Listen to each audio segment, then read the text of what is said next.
Olá, muito bem-vindo ao nosso canal. Desejo que Deus abençoe muito a sua vida, que Deus te dê graça, que você prospere, que você seja ricamente abençoado, que Deus revista a sua família de amor e de alegria, que Deus mantenha o seu emprego.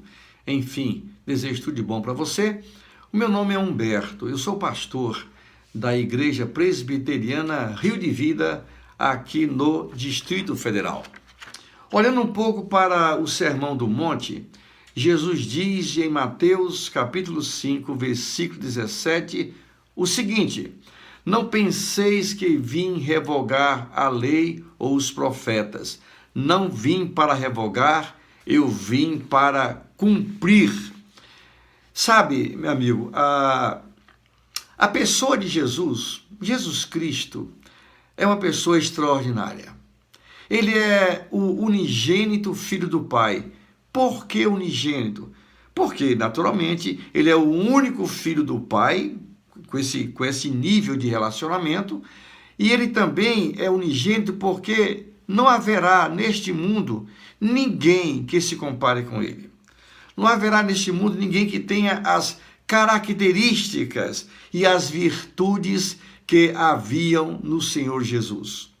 E do lado dele sempre havia aqueles fariseus que eram mestres da lei, que conheciam a lei, que faziam com que as pessoas cumprissem a lei realmente ipsilítere, mesmo que eles não cumprissem. E a vida dos fariseus, além de interpretar a lei para o povo, era de buscar algum erro em Jesus, surpreender a Jesus em alguma falta. Por exemplo, pegaram e perguntaram: Jesus, é lícito pagar tributo a César? Né? Pergunta difícil, porque se Jesus fosse contra o pagamento de impostos, ele poderia ser considerado um subversivo em relação ao Império Romano. Se ele dissesse que devemos pagar, o povo judeu iria ser contrário a ele. Ele disse: então, dai a César o que é de César, a Deus o que é de Deus. Foram várias situações em que os fariseus queriam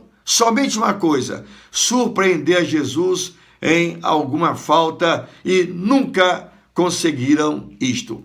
No contexto em que nós vemos esse versículo, Jesus era muito confrontado com a lei, com o Antigo Testamento e a própria vida dele. E Jesus falou o seguinte: não pensem vocês que eu vim anular, revogar a lei. Eu vim para cumprir. A lei, você pode pensar que é somente a Torá, né? A lei de Deus. Mas a palavra Torá significa instrução revelada. Então, lei e os profetas, você pode resumir chamando de Antigo Testamento. E o Antigo Testamento continha o quê?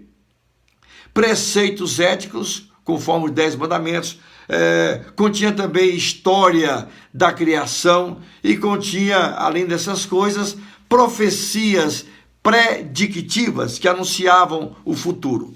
E todos esses aspectos do Antigo Testamento, eles caminhavam para o Senhor Jesus. Como, por exemplo, alguém oferecia um animal para ser perdoado algum pecado, levava uma pomba para perdoar um pecado, os pecados maiores levavam animais maiores, e aqueles sacrifícios, eles não teriam o menor significado, a menor graça, se um dia o Cordeiro de Deus não fosse à cruz do Calvário morrer pelos nossos pecados. Então Jesus, ele é o cumprimento de toda a perspectiva que havia no Antigo Testamento. Então a morte dele deu realmente validade legal para todos os sacrifícios apresentados na antiguidade. Se pudéssemos resumir o Antigo Testamento numa frase, a frase seria: ele virá. Se pudéssemos resumir o Novo Testamento em uma frase, a frase é exatamente esta: ele veio. Porque em Jesus nós temos o cumprimento de toda a expectativa bíblico-messiânica. E é interessante notar, esta palavra que fala assim, eu vim para cumprir. A palavra cumprir é a palavra grega plerosai, que tem o significado exatamente de encher.